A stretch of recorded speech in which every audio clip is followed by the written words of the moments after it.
C'est le premier sondage sur les déplacements scolaires alors que cela concerne 26 millions de personnes et c'est une initiative de Moby.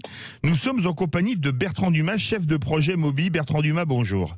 Bonjour. Bienvenue sur Sud Radio. Alors pourquoi avoir lancé cette enquête ? Alors EcoSO2, on a lancé cette enquête, effectivement, comme vous l'avez dit, dans le cadre d'un projet Moby. L'idée, c'est d'avoir un baromètre à peu près régulier pour qu'on puisse mesurer l'écomobilité scolaire un petit peu. L'écomobilité scolaire est un petit peu dans l'angle mort quand on analyse les mobilités en général. On n'a pas vraiment d'outils qui nous permettent de voir un petit peu les évolutions quand il s'agit de retourner à l'école à pied. Alors justement, quelles en sont les grandes conclusions ? Alors, les grandes conclusions, c'est quelque chose auquel on s'attendait un petit peu. La voiture reste encore quand même le moyen privilégié par les parents. C'est 30%, c'est ça ? C'est 30% tout à fait. C'est un peu plus quand on s'adresse à des plus petits. Par contre, on voit que la marche à pied est relativement aussi présente. On est autour de 25%. Mais si on revient un petit peu rapidement à la voiture, je pense que la question, c'est souvent la question de la sécurité qui est abordée derrière. Et sur la voiture, quand on interroge un petit peu plus finement les parents, on s'aperçoit qu'en fait la voiture alimente cette insécurité. Quand on demande aux parents pourquoi ils viennent à l'école en voiture, c'est parce que c'est dangereux d'y venir autrement. Et pourquoi c'est dangereux, c'est parce qu'il y a des voitures. Donc le principe de Moby, c'est le serpent qui se mord la queue, là. C'est exactement le serpent qui se mord la queue. C'est un cercle un peu vicieux.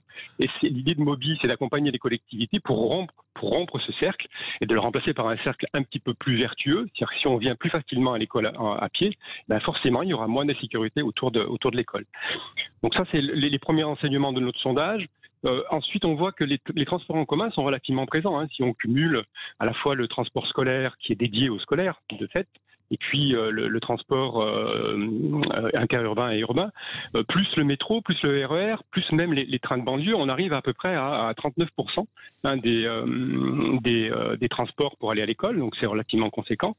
Donc voilà, ce qu'on peut voir aussi dans notre sondage, c'est que les moyens, un petit peu, le vélo, la trottinette, ça reste encore assez marginal. Par contre, il y a une volonté des parents de plus en plus réelle que les pouvoirs publics s'emparent de ces questions-là et mettent en place les moyens pour qu'on puisse se déplacer avec ces outils-là de manière plus sécure. Est-ce que ça résume pas un peu une fracture territoriale ? Vous avez utilisé le mot métro, transport interurbain. Ça, c'est bien dans les grandes métropoles, mais qu'après, la voiture ou le bus scolaire sont indépassables dans les zones rurales. Oui, tout à fait. L'écomobilité scolaire, elle n'est pas en dehors du champ social et des réalités de ce qui se passe aujourd'hui. On a une périurbanisation des territoires, un étalement urbain, donc on est soumis comme ça à des distances qui s'allongent. Mais en même temps, les collectivités s'équipent aussi suffisamment de groupes scolaires. Donc on sait aujourd'hui que par exemple pour l'école élémentaire, l'école primaire, on est sur des distances qui sont autour d'1 kilomètre, 1,5 kilomètre. 1 kilomètre, 1,5 kilomètre, ça reste tout à fait faisable à pied. Et les enfants sont ravis d'aller à l'école à pied. Ça, je peux vous l'affirmer. On l'a souvent vécu quand on était en maternelle. Maternelle, on n'y allait pas tout seul. Mais à partir de 6-7 ans, on allait à l'école tout seul à pied. C'est vrai à l'époque. Bien sûr. Et on continue quand même. Il y a quand même une bonne partie de la population qui continue à l'école à pied parce que les distances sont vraiment très faibles. Mais je pense qu'aujourd'hui, on a vraiment cette crainte d'y aller. Et ce qu'il faut, c'est que les pouvoirs publics s'emparent avec nous, puisque c'est un petit peu l'objet de Moby, s'emparent de ces projets-là pour sécuriser des accès. Et que ce soit très facile d'aller à pied, aller à l'école. Je pense qu'aujourd'hui, par exemple, avec le télétravail, ça va devenir beaucoup plus pertinent pour des parents d'avoir des itinéraires très sécurisés pour laisser leurs enfants le matin aller directement à l'école, ou de profiter d'organisations de type Pédibus ou Carapace qui permettent à des groupes d'aller à l'école en toute sécurité et donc de pouvoir continuer à travailler à la maison. Donc on voit aujourd'hui qu'avec les nouvelles façons de travailler qu'on a tous vécues, un peu contraints et puis qui vont peut-être perdurer, ça devient peut-être très pertinent de pouvoir retourner à l'école à pied sans utiliser la voiture qui va rester à la maison parce qu'on n'a plus besoin forcément de se rendre au bureau ou de se rendre au travail. Alors quand on voit les critères de choix des moyens de transport par les parents, pour 97% c'est la sécurité de l'enfant, 91% la rapidité et 84% le coût. Finalement on voit que la sécurité c'est quand même le critère numéro 1 et de très très très loin. Oui, tout à fait. C'est ce que je vous disais tout à l'heure, c'est-à-dire que la sécurité, c'est vraiment ce qui nous est donné systématiquement par les parents. Mais encore une fois, cette sécurité, elle est liée au trafic automobile. Donc, comme vous l'avez dit tout à l'heure, c'est le serpent qui se mord la queue. C'est-à-dire que tant qu'on n'arrivera pas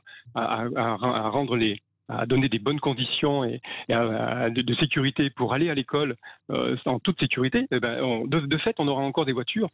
Et on sait aujourd'hui que l'impact de la voiture, elle n'est pas qu'en termes de sécurité, mais aussi en termes de qualité de l'air.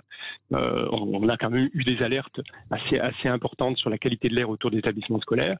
Et là, en termes de nuisances sonores, donc, elle n'a pas forcément toute sa pertinence sur des trajets aussi courts. Et pour se rendre à l'école, ça, c'est évident. Et alors justement, si Eco-CO2, c'est-à-dire vous refaisiez ce sondage dans 1 an ou 2, quels chiffres souhaiteriez-vous voir changer? Vous me demandez d'être un petit peu devin, là. Je sais pas. On a une excellente émission de voyance sur Sud Radio, c'est tous les jours à 16h, Trina McGill. Bon, très bien. Non, mais alors, bien sûr qu'on espère voir augmenter le pourcentage de ce qu'on appelle le report modal, c'est-à-dire que tous les moyens de se déplacer, que ce qu'on appelle les modes actifs de déplacement. Donc le vélo, je l'ai cité, la trottinette, la marche à pied. C'est ce qu'on espère voir augmenter. Ça, il n'y a pas de doute. Et on espère aussi conforter la place des transports en commun qui semblent être, qui sont une réalité, notamment pour les collégiens, les lycéens, et en zone périurbaine, qui sont assez grands pour les prendre tout seuls. Mais bien sûr, c'est sûr. Ça en plus là aussi. Le transport en commun pour des collégiens, c'est un moment aussi important où on rencontre tout le monde dans le car. Et je pense que tous ces moments-là sont des temps où les élèves règlent des choses, règlent des comptes, et donc ils sont beaucoup plus disponibles ensuite. Oui, ce qui est pas le cas dans la voiture. Les chauffeurs de car sont parfois un peu moins contents que certains élèves se retrouvent dans le même car. Je suis d'accord. Merci beaucoup, Bertrand Dumas, chef de projet Mobi. Dans quelques secondes, Didier Testo de la Bourse et la Vie va nous faire l'info Éco Plus, et ensuite, dans Ça va muer en le disant, Jean Dorido nous parlera de caractère et d'hérédité. Restez bien avec nous sur Sud Radio.